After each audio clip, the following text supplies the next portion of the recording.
message naie d'abord na remercier yango et puis na yebiete ye nangai e kozalaka débat na dit monsieur offrande te, c'est-à-dire nyonso na komanda koloba e kozala débat ngai na ye soki akolinga na plateau te na kolanda ye na église na ye. Amen. Na kali sinde loko bana na Nzambe basalaka avant meka koloba na lingi na salisa ndeko ngai liloba na Nzambe et salamaka partage te. Moi je ne partage pas, je ne suis pas un commerçant ko partager yango wana yeso bengana ki bato na tempelo po bango pakende ko sala nini pa partage commerce oyo apesi dans la parole de Dieu. Le partage n'existe pas. Il y a celui qui connaît et celui qui ne connaît pas. Oui, je suis tout à fait d'accord pour le débat. Et pour le débat, c'est très clair. Même dans le Parlement, tant que le débat, il y a toujours un vainqueur et un vaincu. C'est comme ça dans le débat. C'est la raison pour laquelle. Bon, et là on a commis mais parce que l'on partage ce que ça des débats. Des bien abisso parce que biso qui m'a débatté. Au côté de l'Ougandais bas débat. Déjà deko à se contredire moko. À lobby qu'il y a azamwana te. Aza serviteur te azamwana na Nzambe. Déjà pour autant la Bible a dit au monde que bana ya tata ba ko occupé aux serviteurs à tata. Ça c'est un élément. Et puis moi na o benga enfant, il faut comme un fils. Ça veut dire comme na maturité. Le roi yazala no mwana biso tozaka serviteur en même temps fils. Tongito amema maintenant l'éclaircissement du père. Bien. La réponse na yarobi donner gratuitement, c'est qu'on doit donner gratuitement, c'est l'onction. Or l'onction c'est le Saint-Esprit, n'est-ce pas? C'est un logo ezo comme ça. Tant que ça ça. C'est quoi enseignement tozo que c'est onction. La parole de Dieu ce n'est pas l'onction. Alors, c'est le Saint-Esprit. D'ailleurs, il a même donné la réponse, peut-être qu'il n'a pas compris. Alobi, ceux qui travaillent à la parole de Dieu ont droit à la parole de Dieu. C'est ça. C'est-à-dire, le manazame de Gonanga Azali Côté. Ezamu Kandan de Gonanga. Chapitre 9. Ezamu Kandan 1 Corinthiens chapitre 9. Alobi Boy. N'avons-nous pas le droit de mener avec nous une sœur qui soit notre femme, comme font les autres apôtres et les frères du Seigneur et ses faces? Ndakisa. Version non c'est bien balé. Yende sur émission pour expliquer. OK, te na lingi to ndana no ya aloba. Parce que ndé loko basala kawan. Ndenge alingia ke ndesoki Londres, azui sœur moko en Christ. Bagé na yekuna, ayeko sakana na ye, aza sœur na ye abese na verset. O mona ka kindoki. Ndé verset abese ke na zoki ta poto comprendre bien que tozala kapena na humilité à repesa moto enseignement de A à Z. Donc naza prêt soki yaza na posa na la qui sait pas ce qu'on comprend kaza na posa yekola. Donc naza prêt pour enseigner sur la dîme na sur le front. Merci beaucoup. Je crois que mutuna batuni soki ndekwa ko à comprendre bien patriarche azo répondre yo kaza likolo. Donc a okitakati. Ça va? Donc comprendre on ndenge wana. Donc ya okitakati. Donc l'air azolo ba déjà ka okitate to tuna une question. A expliquer biso eloroni ya azo benga doctrine, ça veut dire pratique. Na tanto sanga le rôle la bana na Nzambe. La doctrine c'est l'ensemble des enseignements. Dans yo zo la doctrine nzamba kambo ya c'est la raison pour laquelle ceux qui ont motonyo social théologie na dernière année na niveau de licence toza na cours babengi l'herméneutique. L'herméneutique ezali cours ezali ko ça l'interprétation des écritures saintes. Bon, on a coquille comme ça théologie parce que théologie est diabolique. Donc des gens de Kongana Kosungé n'enga opumbuka wana alo baraté devant bato kasa théologie parce que nazo croit que na moi bilo comme ça azo bimisa na théologie yekona wote.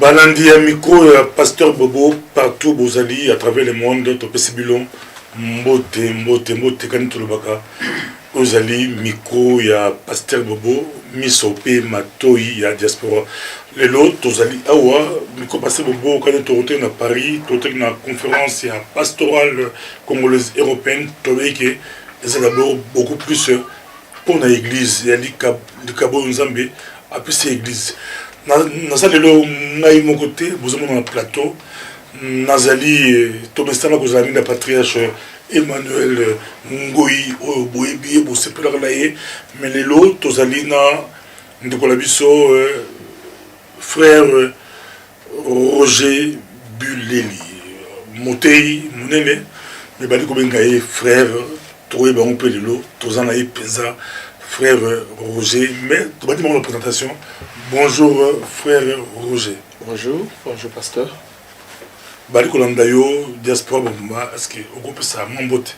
En tout cas topesi bino mbote ba nyonso ba mesana kolanda biso na bilili ndenge tolobaka d'habitude chaque fois so toleka na bilili ezali que tangu tozoya koleka c'est parce que toningi to mema éclaircissement par rapport à un point dont toleka kapoto e banate mais toleka kapoto amener éclaircissement ce qui na likambo ezali songolo yango tolobaka kezalaka bien soki likambo ezali obengi ndeko bosali partage bosolola là-dessus mpona kotala soki lumière ekoki kopesama mpo peuple de Dieu a bénéficié en tout cas na oyo ezali liloba nzambe na boye bino nyonso en tout cas nzambe apambola bino bao nyonso bazolanda micro ya pasteur Bobo na ntango oyo mpona koyoka likambo nini oyo biso tomemeli bino nzambe apambola bino. Nasi boki mbote penza tozana patriarche Emmanuel Ngoyi bato bele bengi penza bato bele betere parce que bele ya Skype ndeko moko abengi biso na Hollande to bosani te bo bengi partout pour ça intervenir sur Skype pour mater na yo patriarche pesana mbote bali kolonda mbote na biso ezali kaka moko que la lumière soit et la lumière fut. Que la lumière soit et la lumière fut et la mbote na yo mais tozo nga penza pour batu bele bala pour ça ba intervenir pour mater na yo penza mater ya patriarche ba musu bazo bete maboko ba musu ba telemeli yango tozana frère Roger Buleli osa pasteur toi les frères.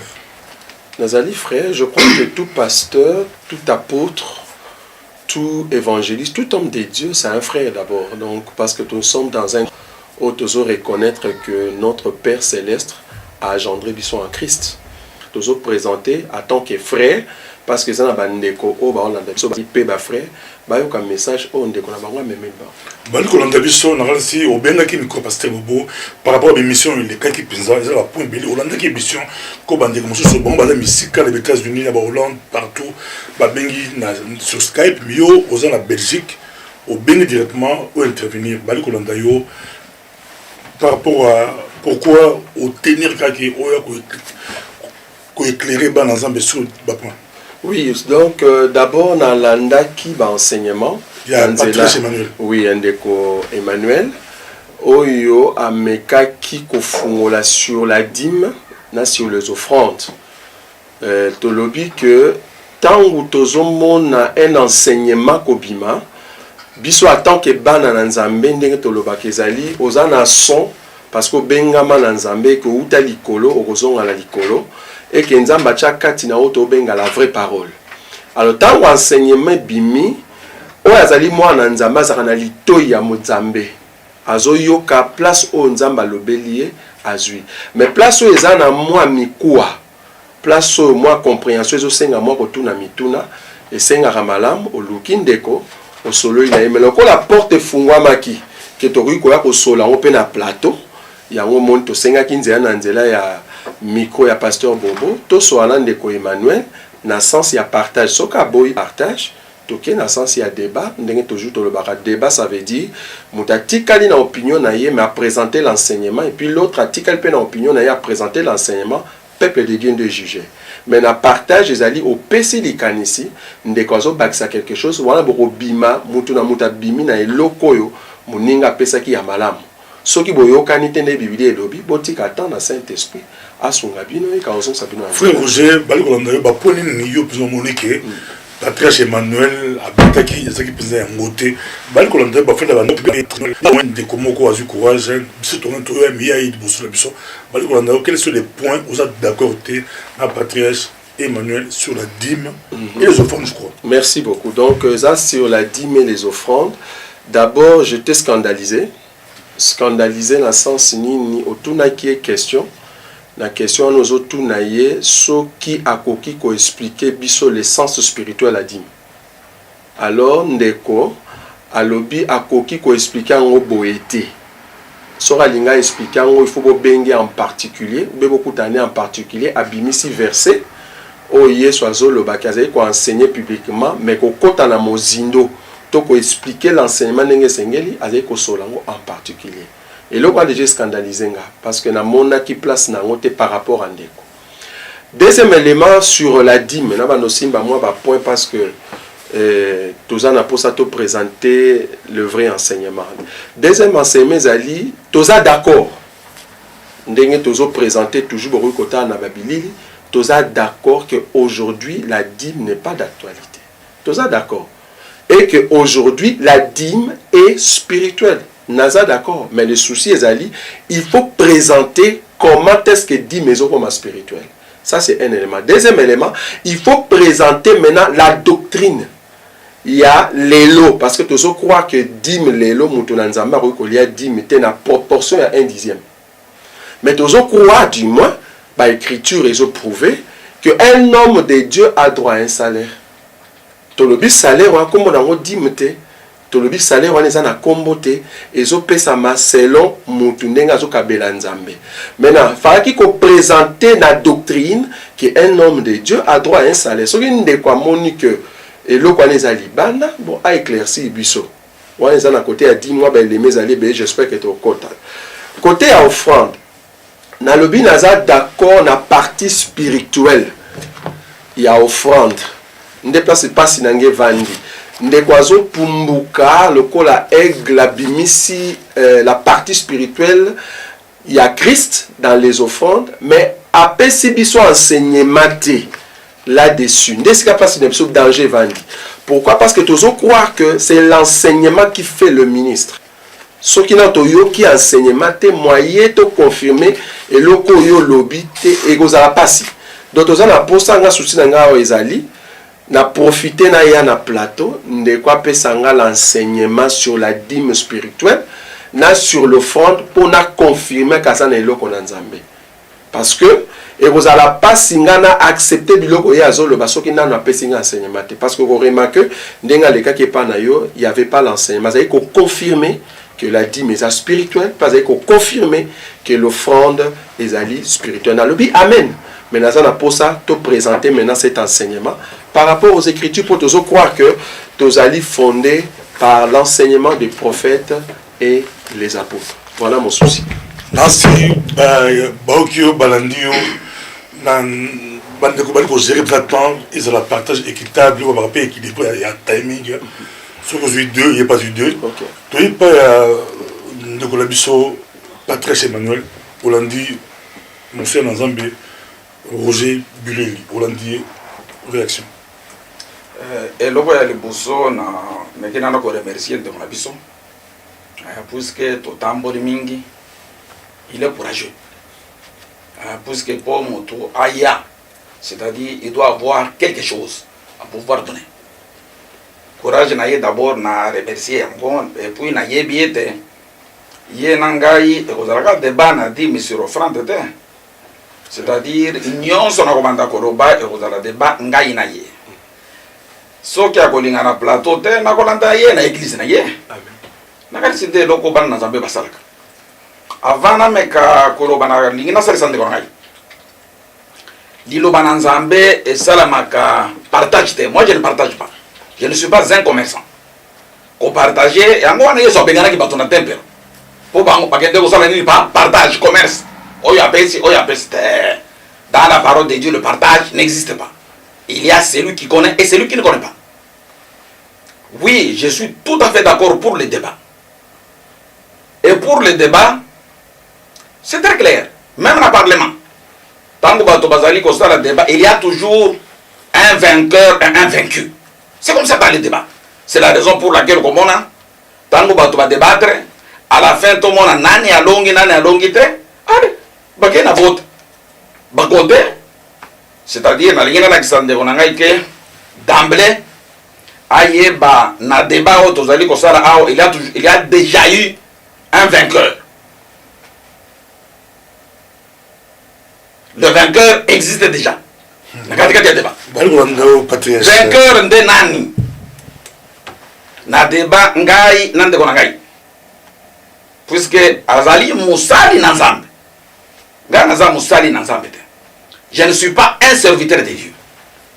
Un serviteur de aza lokola Moïse makambo ezoleka na kati ya ndako ya yebi te mutu ya musala.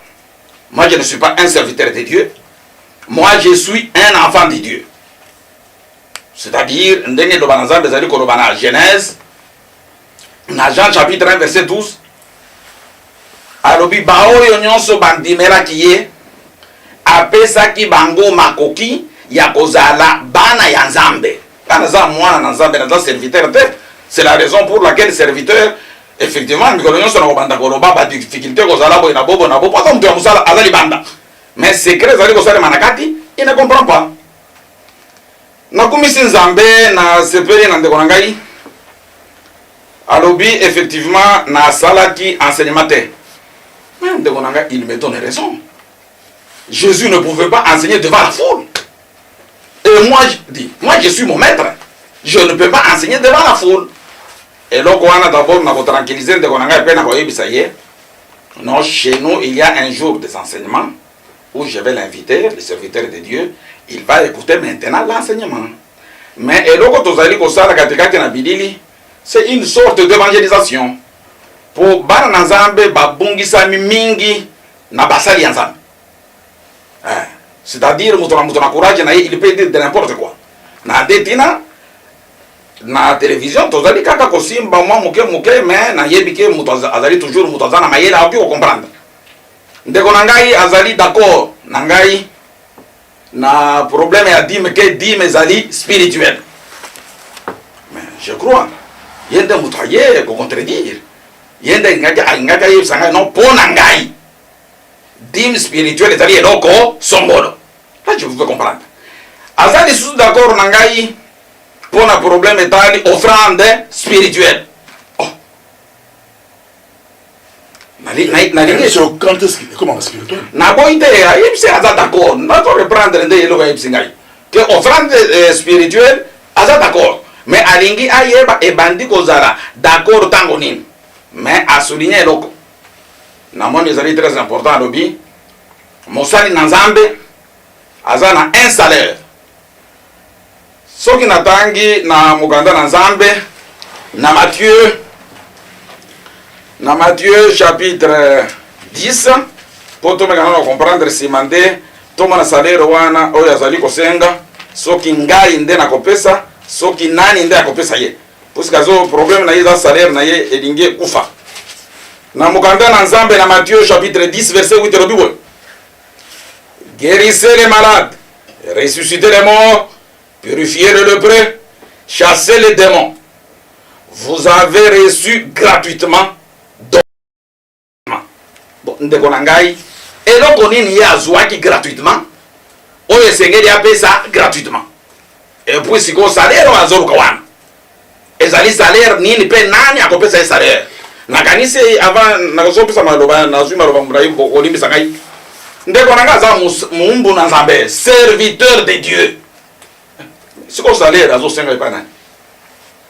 Population, peuple, disciple, nde batindaki akoma musala ya nzambe. Alors, asenga salaire na ye, na mutu atindaki na musala. Puisque batu nyonso bayebaki te kazana ni serviteur ya nzambe. Yenda yelo se présenter ke nzambe atindinga boye na bobo na boye. Tango nzambe apesaki yo malako makambo nyonso wana yo kwenda kosala. Yo tunaki salaire na yo te. Merci beaucoup patriarche to aller au président to kokende. To zoni pa frère Roger Buleli, so yo lobi ndenge patriarche lobi, on nimi ki dit message spirituel comment au sein sous salaire pour dire message spirituel. Vous êtes d'accord que 10 message comme un bon côté, mais il faut définir 10. Définir 10 balles et puis on répond très chalobi. Et ça, on spirituel, vous êtes d'accord, mais en même temps, vous êtes d'accord qu'ils ont un salaire matériel. Pour montrer qu'on s'est contredire. Non, on a son contredire. Dans le canisa, pour ceux qui battent balandi, biso bien. Bon, et là, on a commis Sinza, mais parce que l'on partage ce que vous avez débat. Des bien à biso, parce que biso qui m'a débatté. Au côté de l'Ougandais, débat. Déjà, ndeko a se contredit moko. A lobby, qu'il y a un moine te. Un serviteur te, un moine nanzambe. Déjà, pour autant la Bible, il y a dit au monde que bana ya tata, bako qui peut aux serviteurs à tata. Ça, c'est un élément. Et puis, moi, un enfant, il faut comme un fils.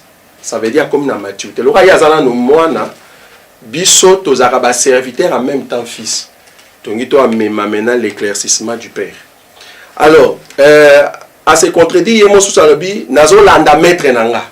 Tant on le dit, je landa maître na yo, c'est qu'on a serviteur. Parce qu'on s'est contredit. D'abord, c'est les places déjà. À ce mi Matthieu 10, là, on a remarqué na ba propos yandeko. Azwaka verset akatia on a ciseaux. Akatia on a ciseaux. Atiki l'essentiel y a verset. Akatia oko. Akati verset. Azu o yazala on posa. Mais l'essentiel akati. Nazo on a verset na hier. Nazo Matthieu chapitre 10. Bibli et le Biboui. Nasimi verset 5. Tels sont les 12 que Jésus envoya après leur avoir donné les instructions suivantes. N'allez pas vers les païens et n'entrez pas dans les villes des Samaritains. Allez plutôt vers le brebis perdu de la maison d'Israël. Tu continues place à Outiko Simba. Tant bazol balikambu ya gratuitement. Ça n'a rien à voir na salaire on a solo. Balikamba gratuitement c'est l'onction. Le bien va bazo guérir, bazo purifier. Bazo gratuitement là, ils ont une onction. Tous autres tels mais là bas pasteur nous batte ka onction. Là ça vous d'accord là. Ça veut dire pour guérir, pour manifester la puissance de Dieu, au chez moi enveloppe, ba peso moto bouki yango. Izati. Ah ouais, on dit sur le bela. Mais t'as les personnes dans ça. Personne nazo simbali kamba ça parce que verset nous a quitto. Na 9. Ba lobi ne prenez ni or, verset ya moni en côté. On a aussi la mon angolelo. Babi, ne prenez ni or, ni argent, ni monnaie dans vos ceintures, ni sac pour le voyage, ni deux tuniques, ni souliers, ni bâton, car l'ouvrier mérite sa nourriture. Yes, son salaire. Salaire, la version son salaire. L'ouvrier mérite son salaire. C'est une question de Zotuna. Moutuloko la Paul. À quel territoire ya Akaï, à Komikuna Zoebisa. Ba Corinthiens le si bango na dépouiller ba église mususu na recevoir et pas na bango ba salaire pour na ko servir bino ozokanga wana Paul mutazo le bango yesu quoi expliquer biso salaire au Paul azolo ba parce que na remarqué ndeko azofa na mingi na ba propos kaka ya Yesu mazolande la tesi comme aloba Yesu on est sala qui ni n'est pas ba prophète toi pas ba apôtre parce que y a des bases na biso fondement donc ndeko ta azo simba Yesu langage ya Yesu asimba ngo pe na praticabilité et ça maki comment. Parce que tu retournes à une question. Oh, Yesu azoloba, ceux qui te montrent en haut pas ba pierre na ba apôtre, tout ça na roni. Parce que là azo quoi oh Yesu alobaki, yango ba apôtre basaki. Donc so lingo ça likambo Yesu alobaki, tande ba apôtre basalaki. Nazo croit que Yesu apesaki nzela, que muto azo travailler na kata évangile, alia de l'évangile. Donc ceux qui y a ko buka yango, ndeko sunga biso na ba écriture et ko ça biso malam. Voilà. Dikambo ciseaux patriarche ba minyo ka ciseaux. Na yoki na bandinde konanga malamu. Bon, ezali malamu eloko ndeko nanga lobi na yengena yetse boy. Eloko nyonso ndeko nanga akoloba oyo ekozala ya Nzambe. Je dirais amen. Nakoki ko boya Nzambe te, nazalo kula yete, puisque ya lobi pour na ye. Débat c'est-à-dire mutona mutako bima na point de vue na ye wana. Ata oyebi eloko to keka na mutuma kasi wala okuni mdoki. Mais moi, donc aux après les lots. Mais moi, c'est-à-dire, mais moi, ce qui est gonangai à lobby, liloba ensemble. À convaincre yo. Directement, il y a des patriarches, c'est fidèle. Et puis dans la vie, et puis je dirais amen. Nakani si gonangai à lobby madame. À lobby non, na zozo a versé nakati ciseaux. Mais sengeli tous un peu sérieux. Kokata ciseaux, c'est-à-dire verset 8 na tangaki. Ce qui na tangaki ndambo, il y a verset 8. On a nakati ciseaux. Mais il y a un verset mobimba. Comment expliquer? Verset le dit très bien. Guérissez les malades, faites ceci, faites cela. Vous aviez reçu gratuitement, donné gratuitement. D'ailleurs, bien. La réponse n'a donner gratuitement, c'est qu'on doit donner gratuitement, c'est l'onction. Or, l'onction, c'est le Saint-Esprit, n'est-ce pas? C'est un peu comme ça. Tant que vous avez un c'est quoi? Enseignement, la parole de Dieu, ce n'est pas l'onction. Alors, c'est le Saint-Esprit. D'ailleurs, il a même donné la réponse, peut-être qu'il n'a pas compris. Alobi, ceux qui travaillent à la parole de Dieu ont droit à la parole de Dieu. C'est ça. C'est-à-dire, le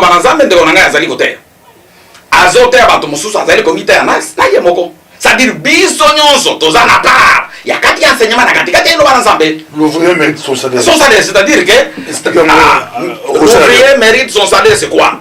Na kanisi ndena osesa santé wanai. Soki nazali côté ya bino. Bino bozo bongo amate. C'est notre salaire. Les fautes na ngai ezali ko bongo amaya batu. Ndenga na salaire. Na pesa ki ata la fois passé ntakisa. Na ndete na komona na maternelle, na gardienne, na ba crèche.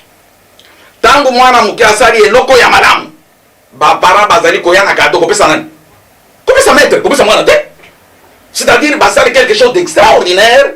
Mwana wana sali nini? Ayebi eloko. C'est-à-dire ndebi so basali na ngai na ye. Elanga tozali kote ya batu na nzambe. Soki batu wana muibi esili te, escroquerie, mabe masumu esili te, tozala salaire te, tozali musala punda.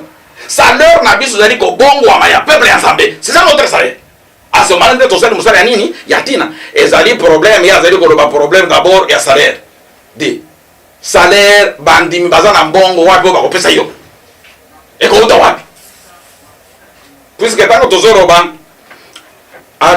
alobi effectivement dit mes alliés spirituels. Ah, Alexandre, oh les alliés spirituels nini, oh les alliés matériels nini notre kopesa salaire na c'est ça. Puisque au qui ko ba tekaka dit les alliés spirituels en même temps ozo réclamer ça salaire. Salaire wana ozo réclamer. Eko uta wapi na poche yana nani ça. Na poche yana ni mais poto progresser sur balle ko na biso ndako. Roger Bileli o alewa. Mais là ko expliquer biso 2 minutes au TP biso na. C'est quoi la dîme? On répondrait, personne pour la yo, bibliquement c'est quoi la dîme? Ok, merci. Nazo, c'est un mot dans l'Ancien Testament, et ça du passé, c'est quoi? Nazo répond sur la dîme, donc on a comprendre que ndenge yemoka lobaki et l'oronyo sur le bas, ils allaient tozara na rata de. Donc mon déjà a likamba salaire déjà et kosenga bisolen sous toko tanelo msusu. Mais ndenge quand même tout en inversé car ils allaient très important. Natangi Namukanda, il y a 1 Corinthiens, chapitre 9, Bible et le Bible. Nabandi na verset 4. N'avons-nous pas les droits de manger et de boire? N'avons-nous pas les droits de mener avec nous une sœur qui soit notre femme, comme font les autres apôtres et le frère du Seigneur et Céphas? Ou bien est-ce que moi seul et Barnabas, nous n'avons pas les droits de ne point travailler? Qui travaille fait, qui jamais fait le service militaire à ses propres frais? Qui est-ce qui plante une vigne et n'en mange pas le fruit? Qui est-ce qui fait paître un troupeau et ne se nourrit pas du lait de ce troupeau? Ces choses, je saute. Le verset 9. Car il est écrit dans la loi de Moïse, tu n'amuselleras point les bœufs quand ils foulent le grain. Natangi verset 11. Si nous avons sémé parmi vous le bien spirituel, est-ce une grosse affaire si nous moissonnons vos biens temporaires? Ah, wazana spirituel te. Ndeplas ndeko a monate. Ndeko azo sangisa. Moni ndeko aza aigle. Te banda pumbo bakata na makolo. Moni aigle oza makolo siko kita susute. Donc ndeko monaka nyonso spirituel moya kita na se ezate. Obiso ba fils. Otoza ba serviteur. Tozalaka aigle en même temps toza pe Autriche. Ça veut dire na roki manase comme pe na ropumbo likolo. Donc il faut présenter biso na doctrine na se. Vous comprenez? Ah, ce que nous avons compté à Mozino pour la que ah là on soit là petit joueur t. Là on soit là montazo yeba marambo to sola. Donc la lobia wa ke ndekwata ke aigle, ça veut dire ta bozo pumbuka yeba na pe ko kita la doctrine. Nde on a bengi Autriche. Autriche atambola na mabele makima roleka cheval. Aigle la pumbuka likolo bit na eza po mona proie. Ça va? Là simba dim parce que de comprendre que na banozonga mingi na ndeko po ba debezebele. Ligamba dîme, tout se présenter que la dîme, oyo batu bazo sala leo na ba ensemble eza yango te. Pourquoi? Ba osa ilara Moïse. Otolobi mutu nyonso sala Moïse, ezali azo jeter voile sur sa face et kaza dans les péchés sans le savoir. Toza d'accord. Donc moi nazo ngakuni ezate bato baza ba sema mo ke ba question ya place toza na d'accord tenande ko yango na ye awa. Ezali ndeko apesi biso ndire goût que non dîme spirituel. Tobi amen. Mais présente-nous comment est-ce que la dîme est comme spirituel. Parce que c'est ce que présentons. toyeba tout bayebi ndenge to présenta que la dîme est spirituelle. Or bayeba mutu na nzambe to mwana na nzambe tango présenter enseignement. Tout ça na posa. Mais je vais expliquer pour toi. Ok. Na on fait ces éléments mon corps parce que na boyi ndé kwa zo ba élément na ngasi mabimisa ngo après. Na bomba. Comme ça tant oya wana robimisa na yebse que a otamboli bien te fa ko tambola boyi parce que mo kaza quand même na humilité. Alobi place so ya omoni rozala juste à kozwa. Ça va. Bibli y a la écriture. Nga katsa yo pose en écrit na Bible hein, parce que ça quand même bien. Bible zali. OK, na fungo l'écriture hein. Naza mukanda Exode. Tali loko. Exode.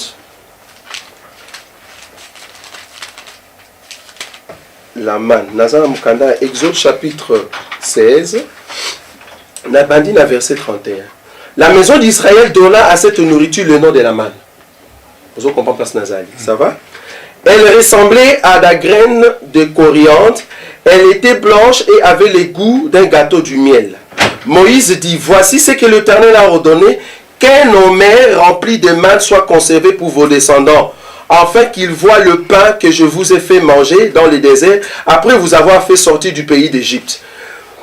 Et Moïse dit à Aaron, prends un vase, mets-y de la manne plein d'omer, et dépose-le devant l'Éternel afin qu'il soit conservé pour vos descendants, suivant l'ordre donné par l'Éternel à Moïse. Aaron les déposa devant les témoignages afin qu'il fût conservé. 35 et 36 Yasuka. Les enfants d'Israël mangèrent la manne pendant 40 ans jusqu'à leur arrivée dans un pays habité. Bozo comprend déjà 40 ans. Après 40 ans, les enfants d'Israël mangèrent la manne pendant 40 ans jusqu'à leur arrivée dans le pays habité. Ils mangèrent la manne jusqu'à leur arrivée aux frontières du pays des Canaan. 36 verset Souka. L'omer est la 10e partie de l'épa. Et là le banini. Bana Israël babimi, nous avons dit qu'on laisse bango man, apesi bango quantité mo to benga na nini omer. Abibo zo omer oyo, apesi Moïse, bocha man nakati. Boke bombo nakati a arche. Ça va? Bajon maki ba bombi nakati a arche. Siko awa écriture et expliquer biso la dimension be mesure ya omer wana. Balobi omer ils a rendu 10e partie à épa. Ça veut dire omer ils a la dîme de l'épa. Parce que dîme ils a un 10e voilà. Babi omer siko ils a 10e partie à épa.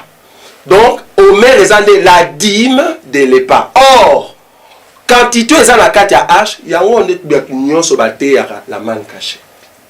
Ce qui te croit que Jésus-Christ est la manne cachée aujourd'hui à révélé, autozo bakazali Christ. Donc Christ étant la manne cachée révélée aujourd'hui, c'est une dîme que Dieu nous a donnée. Na sans soin de présenter la dîme spirituelle, ça n'a simba la loi. Mais voilà, ils ont dit matériel, ils ont matériel. Badim nous sommes même dans c'est ça qui matériel. À moins de quoi contredire. Il y a autant d'écriture. Dans le Bible, 10 millions sont au nzamba pesaka loi selon la Moïse. Il y a ma belé, il y a bibouele parce que c'est quand ma belé na bibouele. 10 mambo on a raté. 10 mambo on tika aux ato bakbo ça le zati. 10 dans l'ancienne alliance, ezaki ya ma belé, ne bibouele. Ezaki en nature, ezaki spirituel. Quand est-ce que et comment spirituel? Et comment spirituel en Christ. Parce que il a fallu que la dîme et bim manakata arche. Ah maintenant on va côté. Il faut que dîme la dîme autobenga Omer, la manne et bim manakata arche pour la couper sa vie non plus à Israël parce que c'est ça qui couvre en Israël. Parce que Christ a lobby, vos pères ont mangé la manne dans le désert, ils sont tous morts. Donc ils croient que la manne a tué Israël. Mais c'est pendant cette manne, il faut payer sa vie à un peuple. Quel peuple? Peuple où il y a Oliaman, Libanda et Jérusalem. Merci beaucoup, Nancy Patrice Emmanuel Bali Olandayo. Yo le voit qui dit, mais ça a toujours été spirituel dès le départ. Frère Roger Miguel, il a démontré Bisso A plus B que dîme et comment spirituel après. Mais Bali Olandayo. Avant de répondre, je vais répondre à Eloko Alobaki. Puisque Esengeli, tout temps à ma commis pour être peuple ensemble et comprendre. Pour Alobaki à sa fils. Jean chapitre 1 verset 12, mais à tous ceux qui l'ont reçu, à ceux qui croient à son nom, Elle a donné le pouvoir de devenir enfants de Dieu, lesquels sont nés.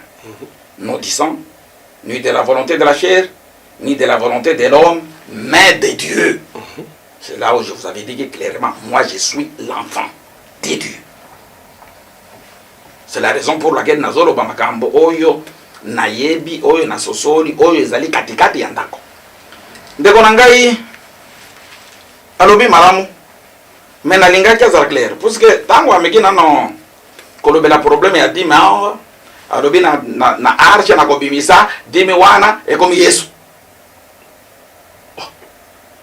Asala wakasikaliki na Yesu ndize meuti wapi na arche wana Yesu ndiye akomi dime. C'est-à-dire neuf nde nini bon nani wana ya Yesu euti wapi na lingine mona esika nini tozosala kalikini tomona ke Yesu akomi un dixième selon lui. Bon avant peut-être ndeko na biso a répondre na lingi nazonga na mukanda ndeko na ngai nde omona esika nini basali ya Nzambe bazali kosakana na peuple ya Nzambe na batu ya Nzambe mukanda lo bibo Ezamu Kanda de chapitre 9 verset 1. Ezamu Kanda 1 Corinthiens chapitre 9. Alors Bible.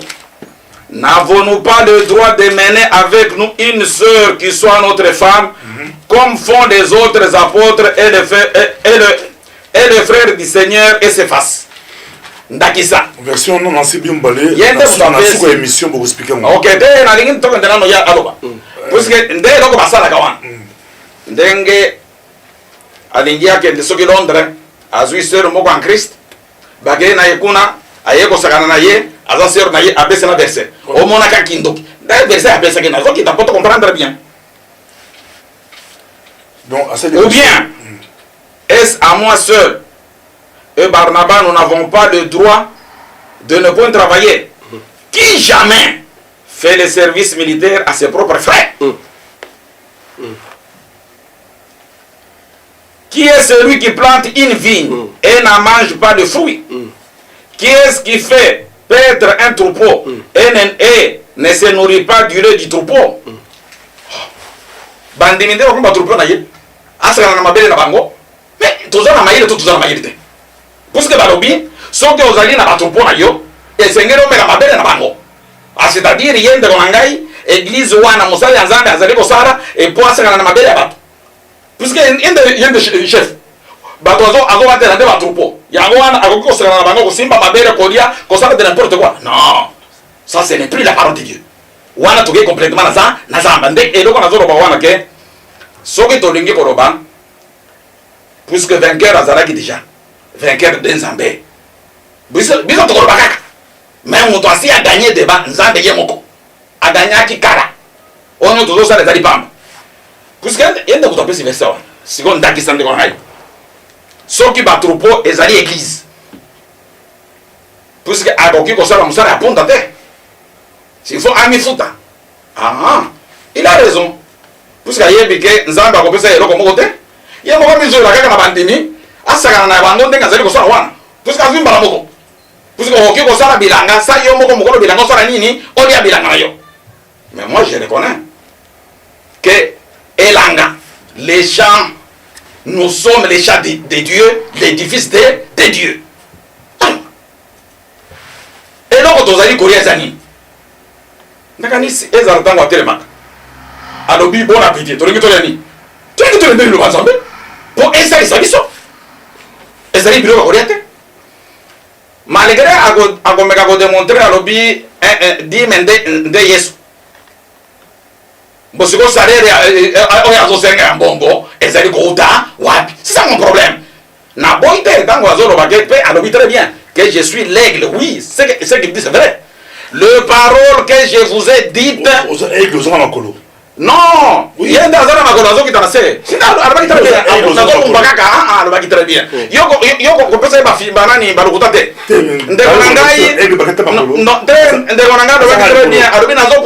Ce qu'il dit c'est vrai puisque le parole que je vous ai dite sont esprit et vie. C'est-à-dire dans la Bible, je ne vois pas là où il y a des choses physiques et des choses pas palpables. Je ne les vois pas. Pour moi, toute la parole de Dieu est l'esprit spirituel. C'est qu'on peut pas bien. Alobi wana na ancienne alliance. c'est là où j'aurai une petite question. Et ça va beaucoup m'aider. Ancienne alliance. Et bandi wapi. Et ceux qui wapi. Une nouvelle alliance, c'est wapi. Pour l'année, Nasa la RRT. Il y a que autant de rabatou. Ancienne alliance. Pourquoi on a login de moi? Nous avons un hébreu.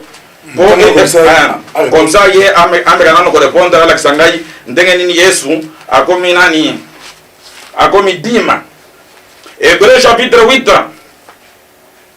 Hébreu chapitre 8, verset 7,13. En effet, si la première alliance avait été sans défaut, il n'aurait pas été question de la remplacer par une seconde. C'est-à-dire la première alliance avait des défauts. Heureusement pour moi aujourd'hui, un serviteur de Dieu est devant moi, il va me faire voir où se trouve l'ancienne alliance, comme il y a des défauts que je puisse les jeter. Si ça se trouve dans sa Bible, il va me donner la première alliance, là je vais les récupérer. Là où il y a des défauts, et je vais lui laisser la nouvelle alliance. 13. En disant une alliance nouvelle, il a déclaré la première ancienne. Or, ce qui est ancien, c'est ce qui a vieilli et près de disparaître. Nasuka. Pour aller nous insister dans le Hébreu 19 Robi. Il dit ensuite, voici je viens pour faire ta volonté. Il abolit ainsi la première chose pour établir la seconde. C'est en vertu de cette volonté que nous sommes sanctifiés par l'offrande du Christ de Jésus une fois pour toutes. C'est-à-dire que l'ancienne alliance a été abolie. Ancienne alliance est abolie. Et bandi na mukanda nini, suki na mukanda nini tobo kawana. Après ce qu'on a mona sikoyo, na nouvelle alliance, ndenge nini Yesu akomi 1/10. 1 de Yesu siko 9 de nini de ero peut-être Roger bali kolanda yo penza na sur Hollandi verset moko abandi donc un côté 9 oyo pesa qui seulement voyager OK États-Unis OK Pango obi n'avons-nous pas droit de prendre une femme une sœur qui soit une femme une sœur à sa femme la source verset et puis bali kolanda biso belé banda ko fandi bana dans belé on a persister pour signer que va continuer cette église. Non, c'est pas ce que j'ai dit. La zone de Baboy. Tu peux contre dire bien sûr. Et on a dit c'est bon on a dit ça. Bien malé boire contre dire. Non, la bon ça il a le bac déjà na bien là y bon c'est là y a moi bon parce que il faut comprendre il faut comprendre le problème à lobby. À boy dim. À lobby to ça dim.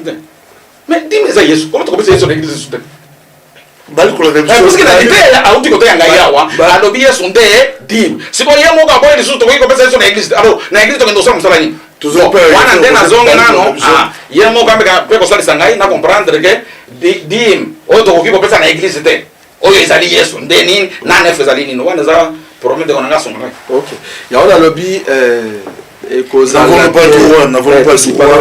pas droit parce que na moni que peut-être commencer par continuer na mbeba ou n'avons-nous pas droit comme pour les autres te nazolinga awa nazolingana na sungandeko que tozalaka pena na humilité ya kopesa moto enseignement de A à Z donc naza prêt soki aza na posa na laki c'est parce qu'on comprend qu'aza na posa yekola donc naza prêt pour na enseigner sur la dîme na sur l'offrande na lobi boy verso déjà awa na 1 Corinthiens chapitre 9, tant que simba n'avons-nous pas droit. Paul a simba par rapport à l'état civil.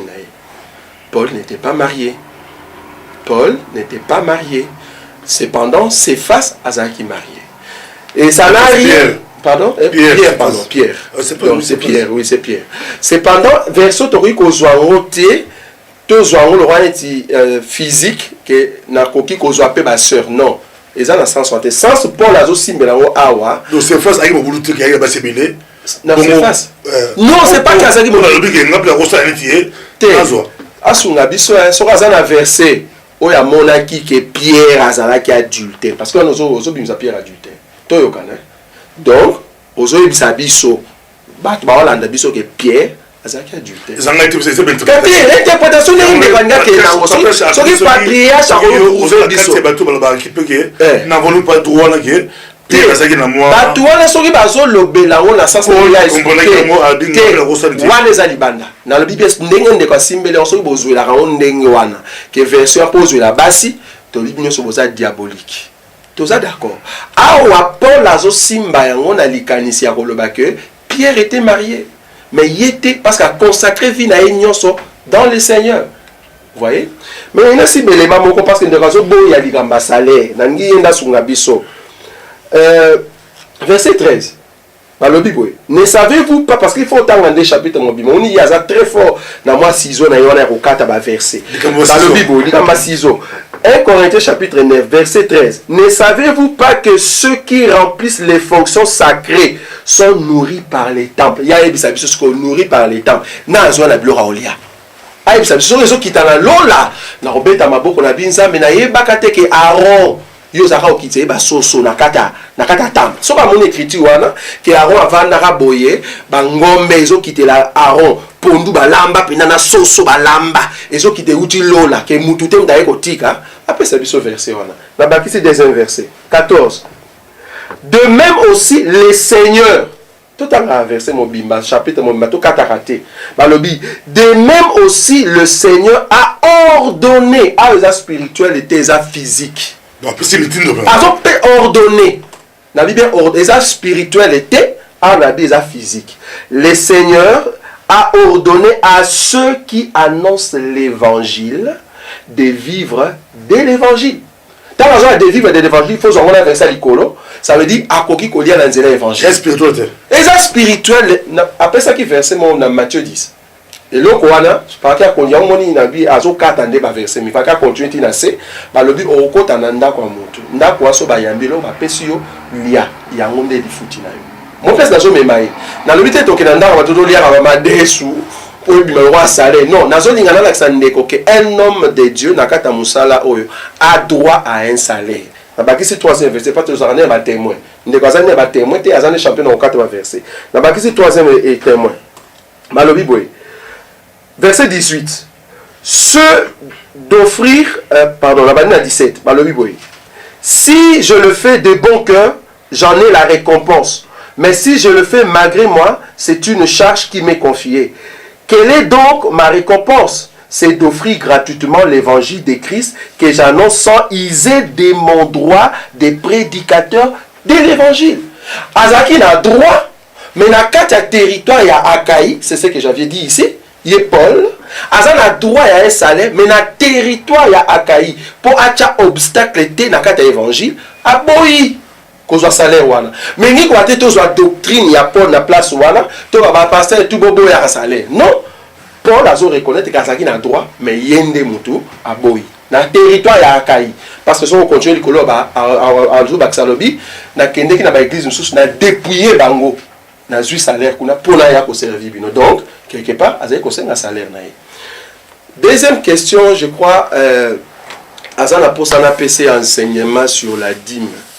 Est-ce que ngapena loba wa ke aya en particulier était biso to pesa renseignement pour mutu nyonso azo par ya Nzambe. Tozo loba boye Christ ko uta likolo. Na lobi bien Christ na bi Jésus. Ah une nouvelle alliance non ça. Ah voilà son OK, na répondre à nouvelle alliance. Na zone na écriture. Tozaki na hébreu. Ya on a lobi ko katande verset boye ndezo pesa pasi. Ndo moni place na rozo musale belé. Rapidement, on repose les deux nouvelle alliance c'est bandican, ancienne c'est bandican. Et puis tu peux ça y est se dire on se repose rapidement comme ça toujours pas patriarche bali kolonda biso. Aux amis ko pasteur Bobo de beza matata pesa eza matata natangi. Ah vous allez quand écriture donc so écriture té fana anda ko tuna pasteur na. Vous en a pas sur écriture té. Na natangi balobi boye. La verset 13. Hébreu chapitre 8 verset 13. Parce que awa ya on a le baki ya obeta bala likolo ya ba mito likolo. Mais biso doza lo beta pa mutu, bozo beta pe ba na se pour mutaza na so repese passe ya kimia po ebina no bale bien te. Mais so zaka likolo, bato baza mikuse ba ro ya mabale wana te. Ya opele azo za likolo, il faut to vérifier sur le beta bale wana bien. Nde ya moto ye. Na simbi Hébreu chapitre 8 13e verset. Balobi en disant une alliance nouvelle, il a déclaré la première ancienne. Ngate vrai. Dans la ancienne alliance, nouvelle alliance, tous croire que alliance est moko. Mais cette alliance est a deux facettes. Ndé wana ndé ko mona wote. Alliance est a bilongi mibale.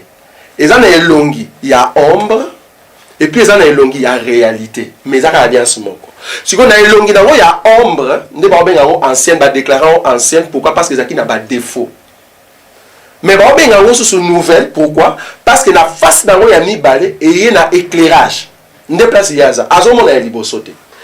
Écriture le Bible à 13, en déclarant une alliance nouvelle, il a déclaré la première. Bon, ou bien en français, la première ancienne. Or, ce qui est ancien, ce qui a vieilli, est prêt de disparaître. Du moins, tu crois que Ezaki na ancien, puis Ezaki na nouvelle.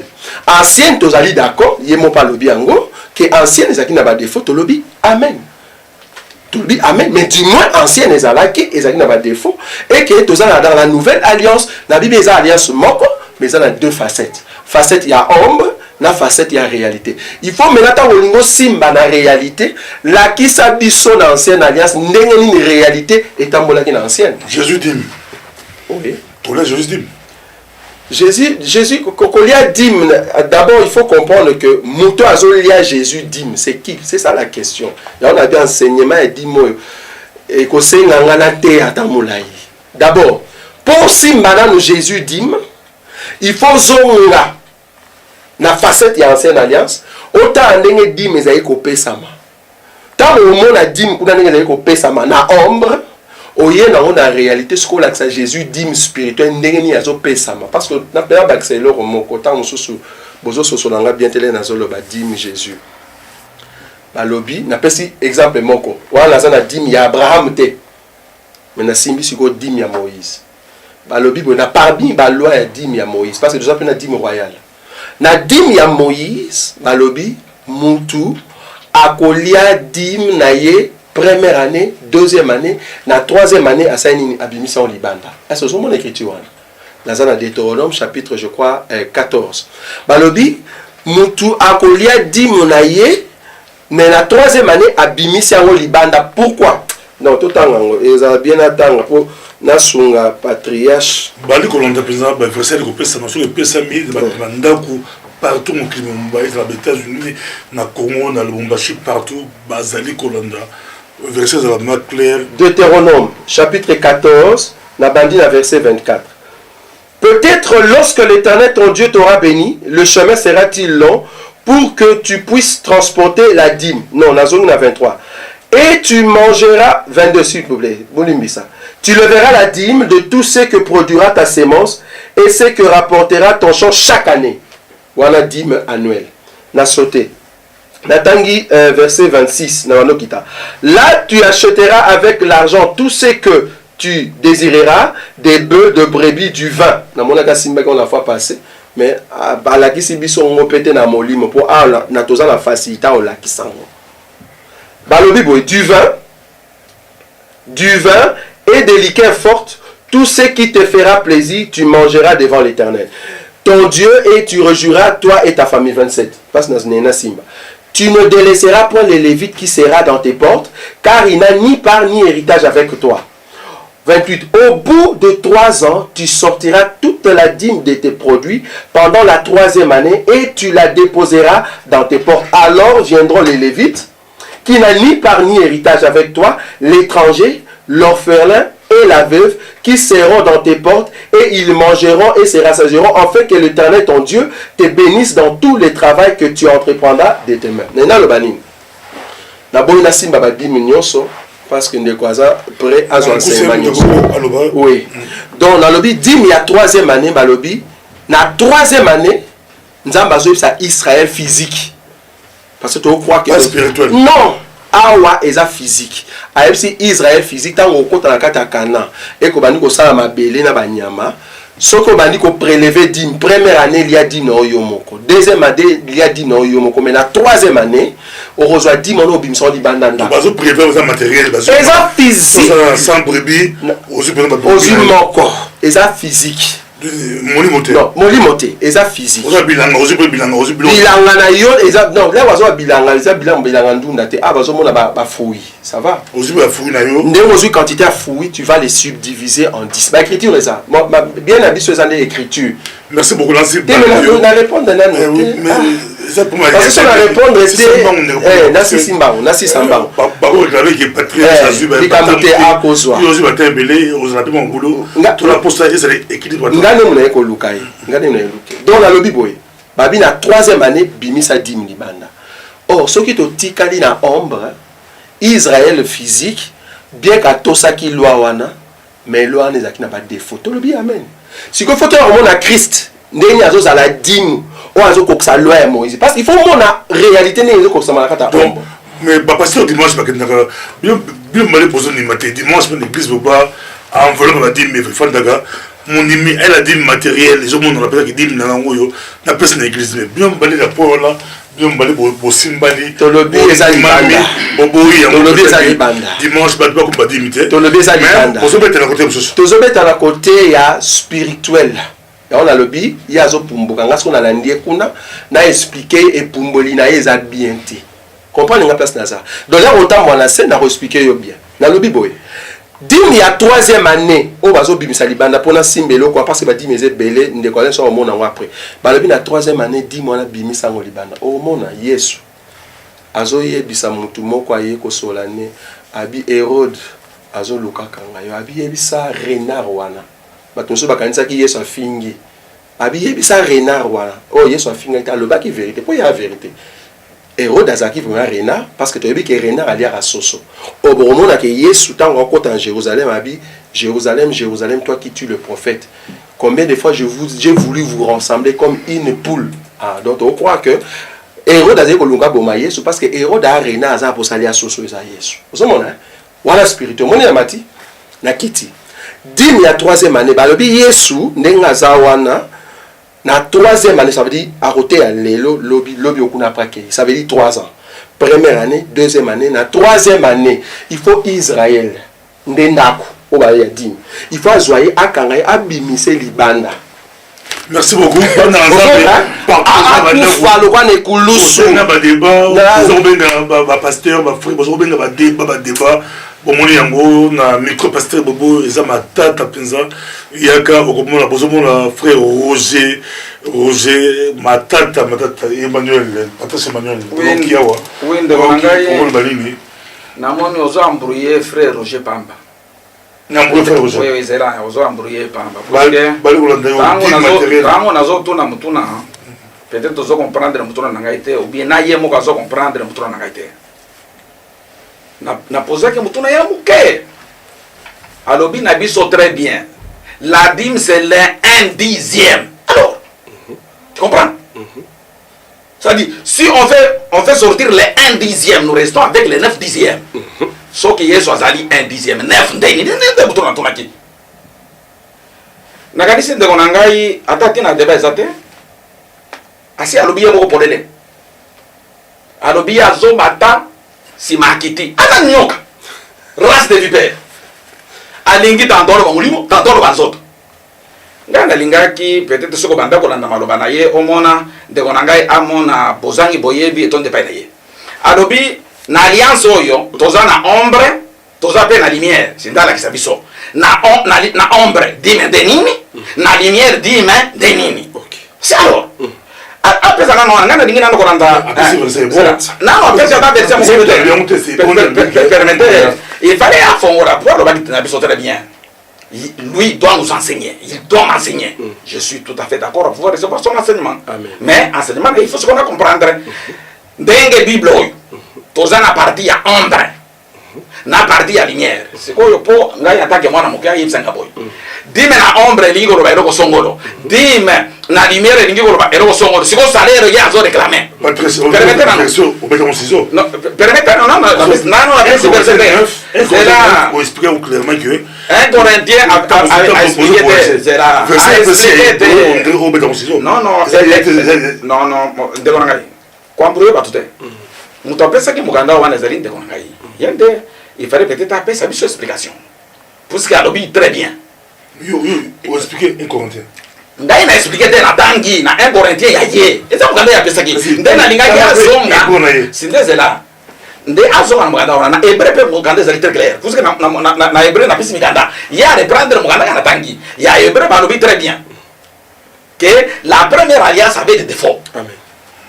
Tu comprends? Sinde il faut que la première alliance wana nde nini sinde roko ya répondre alobi na makomi ezaka alliance moko selon lui eza na ombre eza na lumière sinde il faut la kisa sikoyo na ombre dim elingi robo na lumière dim elingi roba boy parce que na lumière asi apesi alobi dim ezali yesu ndesika na comprendre te sinde esika nde na koya comprendre ça l'air azoluka parce que pour moi ceux qui débat ezalaki sur les salaires je ne pouvais pas venir j'avais répondu à ça ngai nalobaki tike dim ezali salaire ya bato wana ta mumuibe naki ntoki nalobaki très bien dans toutes les églises bien organisées.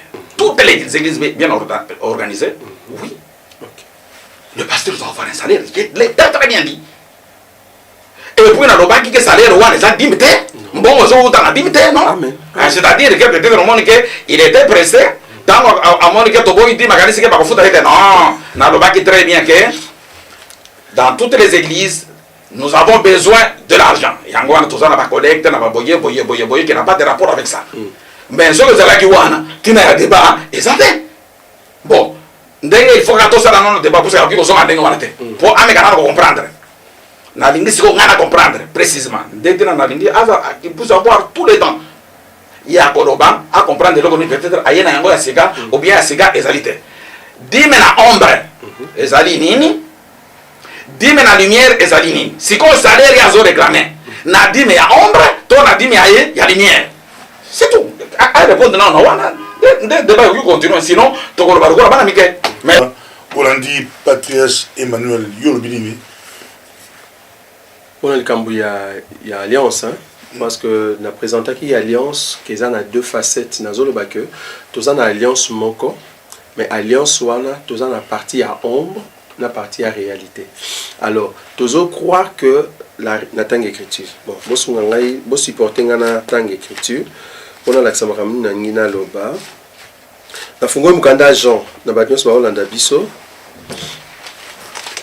Jean chapitre nango Jean chapitre 5 sur la sanité oui Jean chapitre 5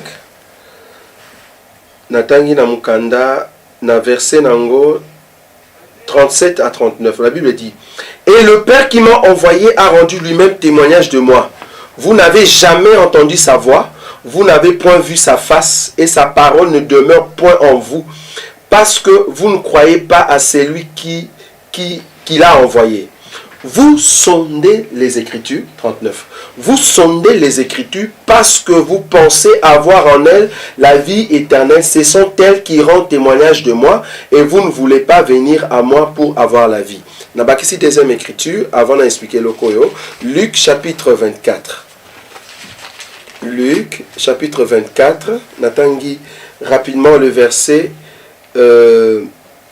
44. La Bible dit ceci. Puis il leur dit, c'est là ce que je vous disais lorsque j'étais encore avec vous, qu'il fallait que s'accomplisse tout ce qui est écrit de moi dans la loi de Moïse, dans les prophètes et dans les psaumes. Yesu awa azolinga ko expliquer que yenda azalaka réalité. Ombre nyonso e betande lisolo ya Yesu.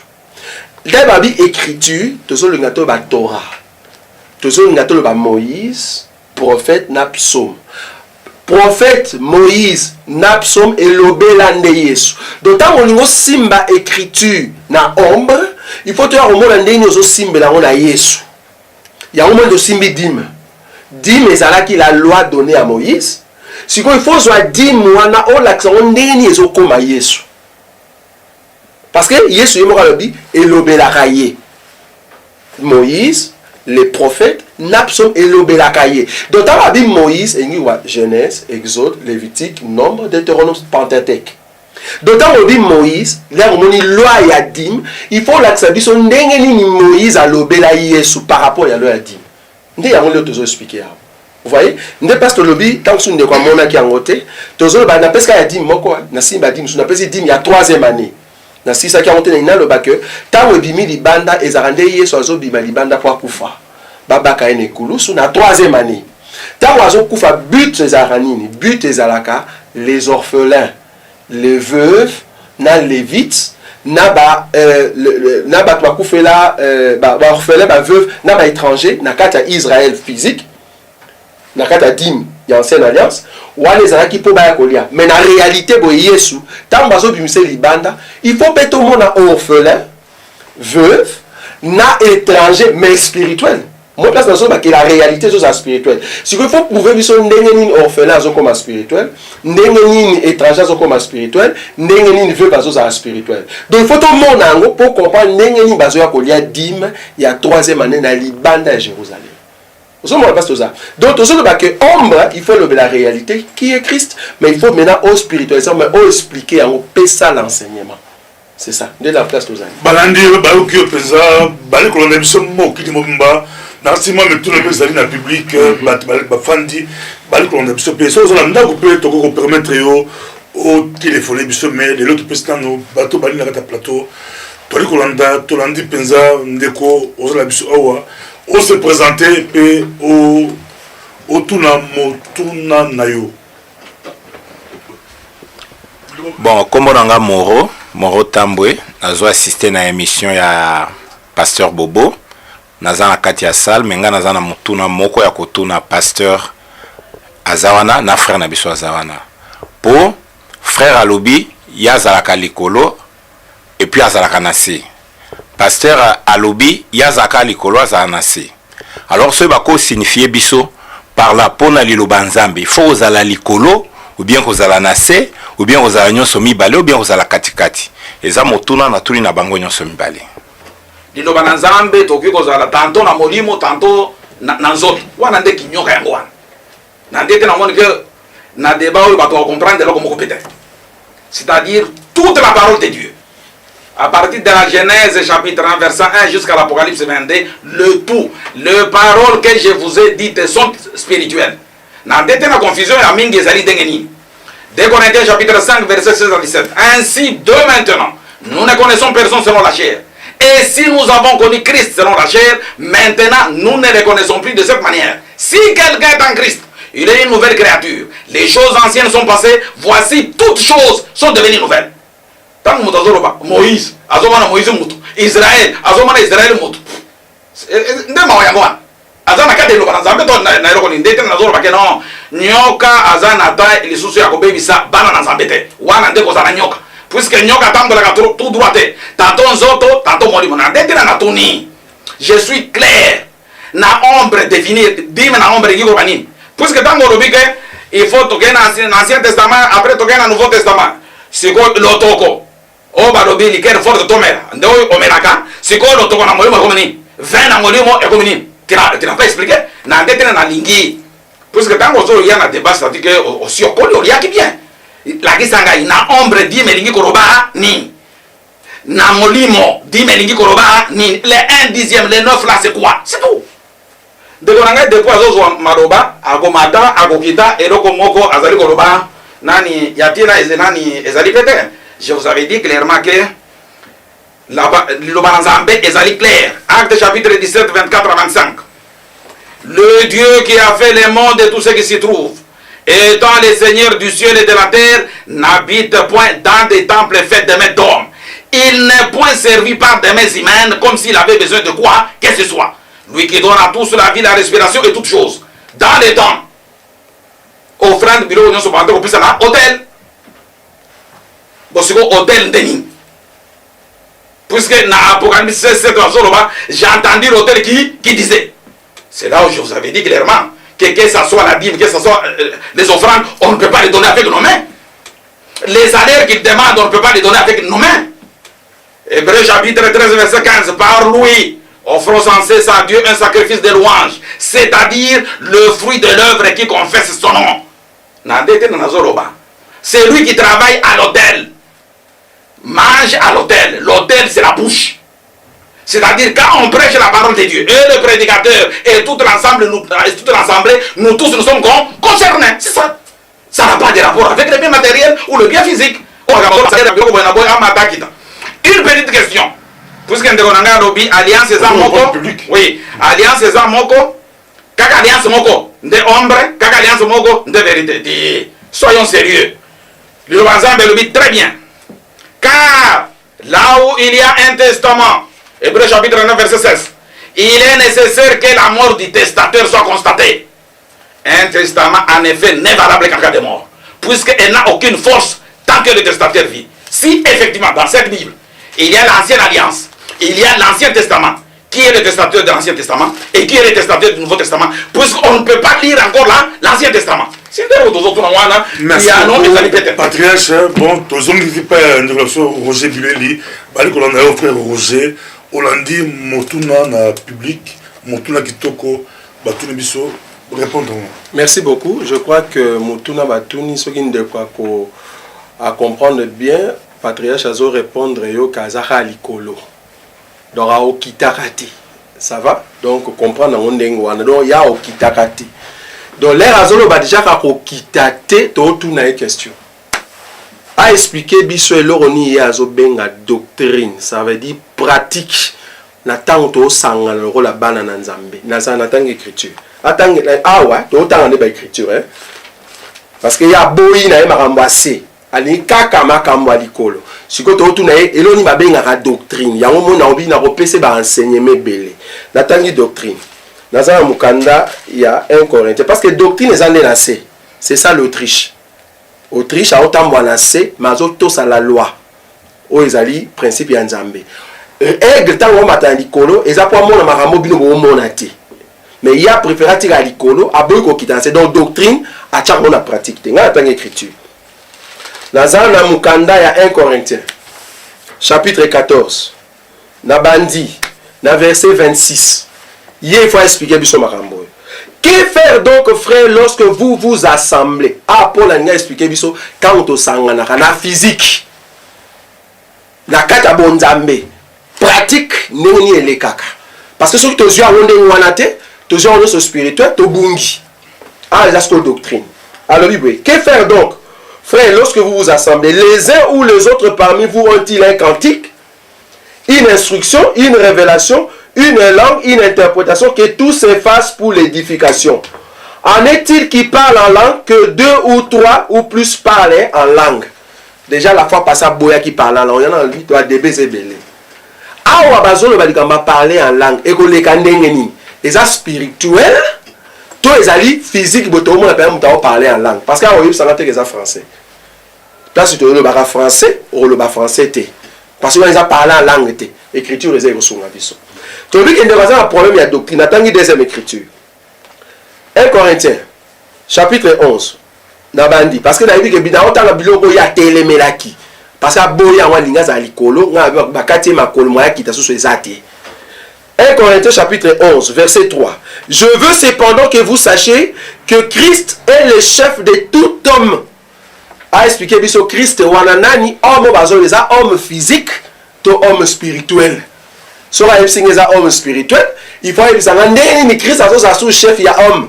Il faut expliquer nga. Deuxième nakiti que l'homme est le chef de la femme. Femme bazoloba eza femme spirituelle, to zali femme physique. Troisième témoin nakiti 4.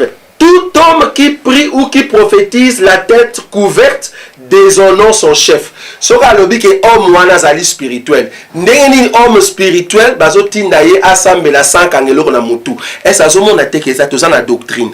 Doctrine eza biloko za physique réelle, éducation na kati ya ensemble. Wana place na zo be na Autriche, oyo ba kotambo na C. Likolo ya ozo matatori ko expliquer na likolo. Mais na C, to zo na réalité bo. Est-ce que to ko ça na marampo na lobi oui ou non? So ya mon spirituel a reçu biso. Na répondre na question na ye tellement eza question ya école primaire parce que bana gardien nen batuna ngango. To lobi boye. Na fungo l'écriture be na cité écriture. Nzamba zo loba na Moïse.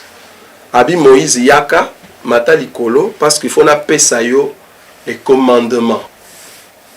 Moïse amati nzamba pesi oboyebi les 10 commandements ezalaki spiritualité physique parce que ndeko boyi mo physique nzamba sungi akiti na 2 Pierre quand wazo kita moni na musika peuple aza kosala une fausse adoration ezalaki physique ezalaki te peuple na molimo moko bazo adorer que physique ba osala adoration mabe Moïse azui libanga abuki na libanda ya camp na boyi ko expliquer yango pour arrosoir moi ba réponse babi abuki yango et puis après quelque temps faka sa mabanga mususu pour azonga suna likolo pour nzamba cha ba écriture na kati ya 10 commandements tozaki na o ezali 10 obino boyebi un jour Jésus place nazo ya place ndeko azo monaka Yesu te comme dîme ba pharisien basangana lié papa bobo batuni abi est-ce que moi exacté na 10 commandements on peut savoir ce commandement moko de sorte que soko saleli yango eza ndiko saleli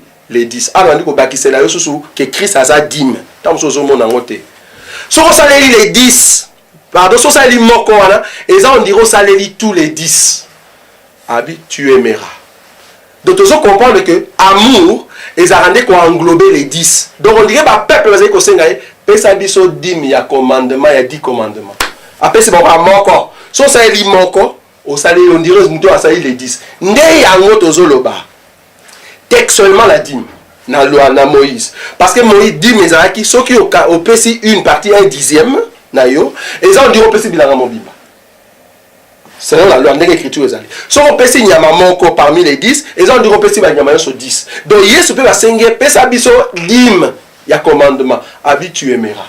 Donc, dîme ya badi commandement eza bolingo. Oh, bolingo eza Yesu. Bolingo na biso bolingo eza Yesu. Amen. Après ça on répondra après. Mais tozo mutula musuna public bali kolanda biso lelo za matata na micro ya pasteur Bobo public. Deuxième question bali kolanda biso tozo ko nikosu sa penza tozo question plus. Tengana lingana tuna ka question parce que question mo banda ozonga souvent babada oloba les 9 oyo ya ucho expliquer sikoyo alobi que ya 10 commandements de Jésus alobi que apesa a représentant au na commandement moko tu aimeras mais en tout cas biso toyebi que apesa 2 commandements abi tu aimeras ton Dieu et tu aimeras ton prochain na ebité na place wana ko limbolela biso ndenge nini soki totangi na Galates chapitre 5 verset 22 à 29 bapesi le fruit de l'esprit soki totangi ba fruit wana ezali 9 soki tolongoli 1 et comme 1/9 attends tu kende ki classe il ne faut pas venir dire de bêtises tanga Galates chapitre 5 verset 22 à 23 soki to compter ba fruit à esprit wana ezali 9 et bandi na amour soki tolongoli amour 1 to vient na combien et comme 1/9 ce n'est pas 1/10. C'est la raison pour laquelle na mwa biloko wa nazali kuna tena mena ko ideka kande kona biso poto ka comprendre na Jean chapitre 3 verset 31 c'est lui qui vient d'en haut et au-dessus de tous c'est lui qui est de la terre et il parle comme étant de la terre c'est lui qui vient du ciel et au-dessus de tous ce n'est pas pour rien insister que la fois passée que esengeli batuba kendenta kotanga classe pour me comprendre puisque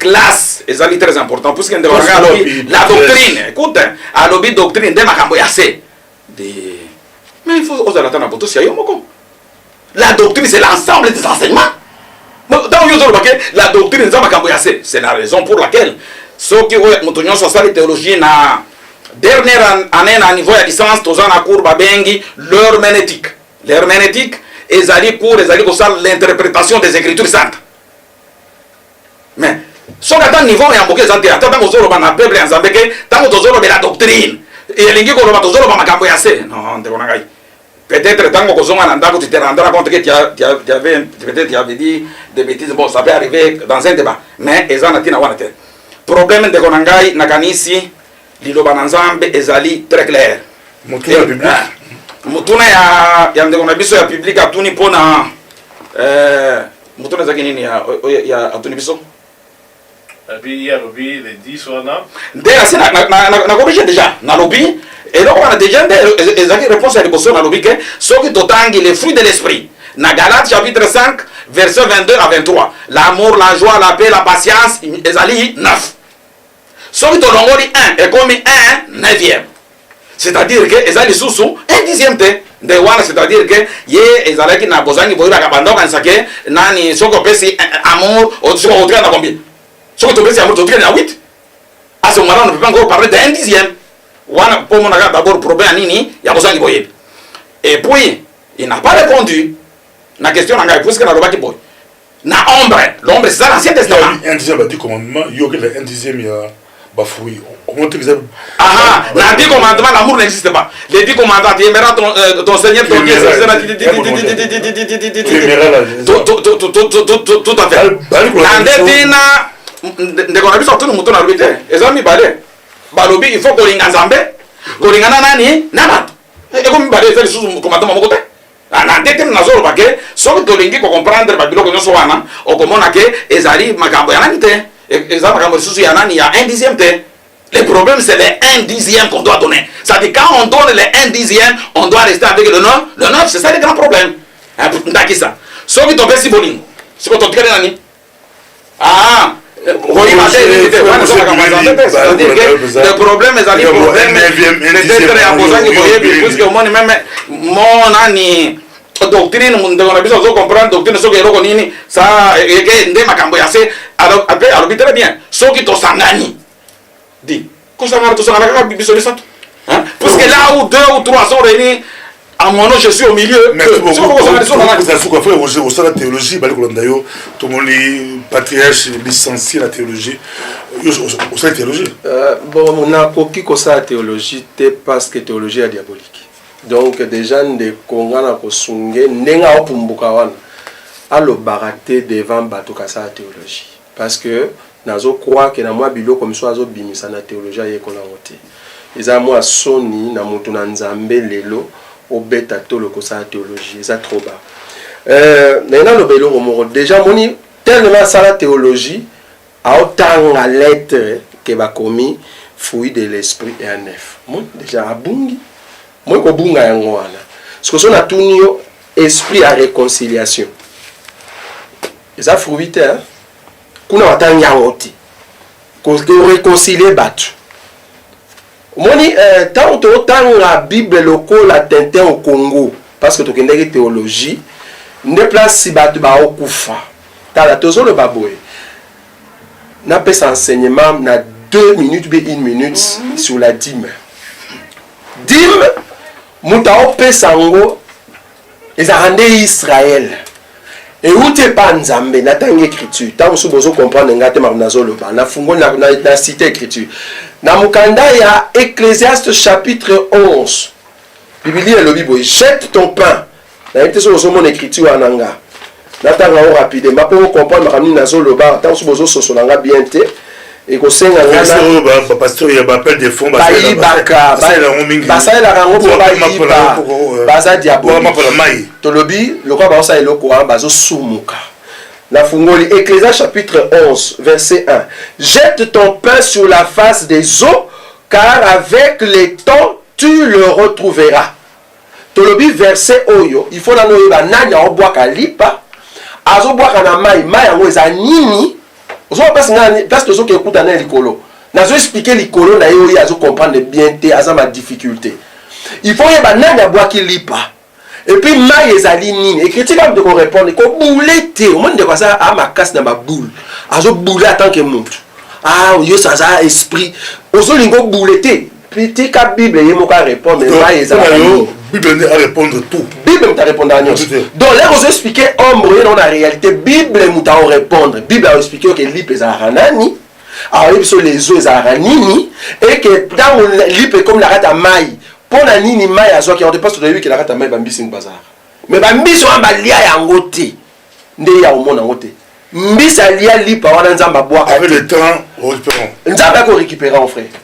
Mais avant récupérer on a état aux agité parce que li pata bozo kuya na mai na kene likona la ndelikolo li pata bozo kuya na mai zaki na makila faki siko li pata bozo kuya na makila ne kuya na kata mai metam comme na mai mbisi rejeté et boy kon di malipa yo boy ba campagne de vénération mutafandi bo bote bo fond ndeli pa wana za bonzambete chabilo kwa pembeni ato so mama molimo ah omoni awo oui c'est ça mama c'est mama tozosola molimo oui esalamaka eza libanda tolobi eza libanda omoni yango nabi nazolande likolo naza mpe na se nalingi bocomprendre nga bien nazalaka likolo nayebi nde bavola lokola aigle nayebi mpe nde batambola lokola autriche aboya na se parce que azomona te aza nano aveuglement soki ezali omona écriture te omoni ete awa so natunaki yanga omona ngo nano te ozomona tolobi boye Yesu alili pe uti likolo azoya aena Israël. Je suis venu chez le sien, il est venu chez le sien, les siens l'ont rejeté. Mais il a donné maintenant l'écriture à tous ceux qui l'ont reçu, il leur a donné le pouvoir de devenir enfants de Dieu. Non avec le sang humain, mais selon la volonté de Dieu. Donc tous croient que Yesu a qui rejeté na Israël. Donc Israël est-ce que c'est Israël physique? Non. Pardon, Israël spirituel? Non. Et ça Israël physique ou la nation a rejeté Christ. Pourquoi? Pour Israël spirituel a bénéficié. Personne ne connaît quand on a dit que dans Israël il y a C, dans Israël il y a l'icolo. Bible est le bien Sarah na Agar, bazar des alliances. Alliance moko ezali to benga ya Mont Sinaï, mususu ezali o to so benga ya nani ya C. Donc dans une alliance ya bana likolo na bana C nyonso ba benga Israël. Si il faut expliquer so Yesu lokola lipa o azaki dim akiti na Israël, mais Israël a bois qui lipa wana pas azali na nzalate na bakisi.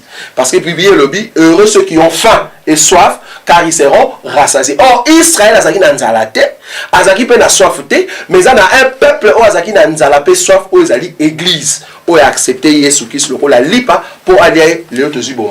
Merci beaucoup. Tout le monde la souka et ça que c'est mon cours dans la bilan. Mais on tire le temps pour clôturer pour trop continuer. C'est un débat très intéressant. Prochainement de continuer sous. Pour tirer le bilan temps réaction par rapport à débat et puis moi 2 minutes à conclusion. Balou qu'on a bilan par rapport à Dim, par rapport à surtout qu'on a Dim on a. Mais prochainement dans cette rejoint on peut l'offrande pour le toquer mais beaucoup plus la Dim. Toujours dans la bilan sur l'offrande. Pour conclure, apesi mukanda ya kitoko alobi to boa kalipa na mai sima ya mikolo to récupérer yango. Amen. Bon, mai ezali nini? Parce que ezala lipa à définir te mai ezali nini? Ça n'a pas de rapport à biloko wana te. La parole de Dieu explique. OK. Apocalypse chapitre 17 verset 15. Il me dit, les eaux que tu as vues sur lesquelles la prostituée est assise, ce sont de peuples, de foules, de nations et de langues. Les pains, c'est l'enseignement, c'est la parole de Dieu. Au moins que tant on a été mutu le ensemble, c'est n'importe qui lit par la mai. Nakati ya mutuana. Un jour, il le wana, n'a pas trouvé un mot, nakati ya mutuana. Tout ce que fait j'ai dit ceci, les eaux ce sont le peuple. Les pains, c'est l'enseignement. C'est-à-dire, chaque fois quand je viens ici chez toi, ce que je suis en train de faire, je suis en train de jeter les pains dans les eaux. Mais ces pains-là, je vais les retrouver. C'est-à-dire, dans mon atelier, Azul le Banazambe, Moutou Azalinini, Abongouan, le Banzambe Salinini, et mon année n'a qu'à ça n'a pas de rapport à Bilokwan. Je récupère dans Moutou, à Salinini, à Bongouami, ça dit le Banzambe Salinini, n'a qu'à Moutou, n'a détina. Dans Matthieu chapitre 16 verset 12 va définir que ce sont les enseignements. Alors, ça n'a pas de rapport à Gorbago, Babaki Israël, Israël on a besoin de Kalipa, Ndeye pour Ayoka de Banana Salanini, Abikisam. Ndegonangai, Naganisi, pour la conclusion, bon, je crois, débat moyen, vous savez, mais ils allaient quitter puisque Ndegonangai a dit qu'il est venu m'appuyer. Puisque moi je dis effectivement toute la parole de Dieu elle est spirituelle. Jean chapitre 6 verset 63. Les paroles que je vous ai dites sont esprit et vie. Après si à ta verset mon côté, oh barobi ndambo ya chere ezali. Or le banza barobi très bien. Oh ya zoloba tantôt na molim, tantôt na nzoto ndenini de nyoka. Ezala di me nzoto ala kisi yango pete. Oh ya ombre ala kisi pete. Na tuni mutu na ke na devoir wan. Ala kisangai qui est le testateur de l'Ancien Testament et qui est le testateur du Nouveau Testament. Il n'aura pas de la réponse, mais j'espère que dès que comprendre. Et là, on a sepeli, bon, c'est vraiment, et là, il y a moto ezali très bien. Bon, je crois que pour na kosa la madame, vous avez un problème, il y a nani, il y a micro na yote, bon. Dès que ça na Bruxelles, je crois que batu bazana souci à kobiki sam. Ezali bandimi. je l'invite chez moi. Aya côté, ngaipe, na kwa côté pa inaye. Siko tolo banakati ya bana nzambe, nde bana nzambe ba komona bonzambe zali wapi. C'est ça. Pas tout bata souci ya kopikisa bande peuple wa. Parce que bandi mazote ya yete ndenga pesa ke mukanda wana ke. Aza na droit ya kolia, na droit ya kolia nani bampate na Yesu kana na ngote. Eza bampate na yote. Ezali bampate ya Yesu. Moi pour moi débat ya madame, je viendrai, je vais aller prêcher chez lui. C'est-à-dire que eza lokula bon. Merci beaucoup, Patriarche. C'est beaucoup intéressant. Roger Buleli, à côté de l'église à Patriarche, Maté Siga Baba Tutu Babibi Balandi Patrick Balandi Roger Buleli. Amen. Patriarche à côté de Roger Buleli, assisté à Maté Abo, église Babibi Balandi Patriarche Babi Vérité Amour. Tu es pas là, au rôle Balini, réaction là, par rapport au débat, et puis moi, je remarque que il y a sali yo Nzamazolo, comme Nathan écriture rapidement, la Bible dit dans Mukanda Jean chapitre 6 verset 51, je suis le pain vivant qui est descendu du ciel. Si quelqu'un mange de ce pain, il vivra éternellement. Voilà Yesu ndalo. Azande lipe uti lolo. Donc d'abord lipa ya nzambe ayo tes frères. Yo roboira lipate. Yo ozo copier parce que tous azande ba les comme Dieu a établi comme. Mais mutabuaka lipa ezara nzambe yemoko lipa ngo ya rende Christ abuaka ki na but ya kokufa de sorte qu'a sa vie na sima na waza a ressuscité pour azoria on lipa ezozonga après quelques jours oko reprendre nazo teya nazo pesa précision écriture poto aussi ça eloko yo débat bon na bengi opena débat te ka ndenge yemoka bengi yango nazaki clair ne bandeli que ezana ba élément onde kwazana on a likolo onga nazo soutenir on ya moni nazo ko ba amen kamo ke banda to banditi na suka pona ndeko tout ce que j'ai dit est faux parce que na tika ko yo keta le ba amen o to le ba amen de na lo banzambe déjà on les a défaut makasa tant que mutu nzambe ba place au moninga le bien o le bi amen par rapport à écriture ya moni nazo ko le ba amen pour les écritures mais place où ça juste été na likolo ndio moni na ya ki poto bongisa. Mais dans le but que na c'est tant dans le baingi ou acheter ingo ate que charnel tant on se de quoi comprendre nga bien te le mot ce n'est pas charnel nazo que naissance il y a pratique au banana nzambe tant ba o sangandeng ba ko mettre en pratique la parole de Dieu est-ce que va ko pratiquer en spirituellement tous les appels va pratiquer ko pratiquer en bo na commune na vie commune na biso. Ça va net par exemple appelle ça les bazo parler sur que na monaki na kati na bino impudicité on dirait et mona te pas paye azolo balikambo ezali physique azo ba impudicité spiritualité azo ba impudicité pe mobali obimarana basi donc tozo linga to expliquer que eza biloko ezali pratique il faut de quoi comprendre que ezara physique ou bien ezalaka na ndenge bat bazo vivre alors nzamba tuka pambola bino bolandaki biso ndenge tolobaki ezaki partage te ezalaki nde débat na kati ya débat tant mosusu ye na yaka na débat po azwa na komisi nzambe nazo croire que azui mais biso do bato yaka na débat ezarande muta présenter la pensée biso to présenter pensée bino bolanda biso bino ne bozo juger par rapport à la parole ezali parce que Bible lobi l'homme spirituel juge de tout tozo croire que boza spirituel et que boyo ki ndenge to solo li awa sur la dîme to simba offrande prochainement je crois que nzamba ozanga te ko pambola bino bobenga biso to continuer ba enseignement et puis bobongisa biso temps autre ya kuta sur après ba thème ezebele to ozanga te en tout cas ko présenter bino les vrais enseignements pour aider bino bokende lola nzamba pambola bino. En tout cas, tu peux dire que Babylone a mis comme passer au beau, que c'est mon président. Prochainement, tu as bango, na ransi na diaspora, aux hommes de Dieu, kobangate o tester ba connaissance na yo na moninga kobangate bomoli binomoko bandeko ba kei pizza ba kei. Tu sais pas dire tu apprendre, tu as un vocabulaire peu ainsi que tu as un président, et que c'est mon ming que j'en ai bango, nzambe a pas problème. Merci. Merci. Okay, merci pasteur. Merci de konanga na kanisi to kutana ndenge tozali na mboka moko. Et pour tomber pour éclairer peuple ensemble. Eh oui. Merci beaucoup na courage aussi. Bata États-Unis, bata France, bata Belgique, bata Autriche, bata mokili mobimba bola ndaka mikwa pasteur boboza kitoko. Ngape na uti penda Autriche ko nazo kende nazo zonga Autriche. Kaka pona mikwa pasteur bobo. Mikwa pasteur bobo. Oye, eza elengi sukali.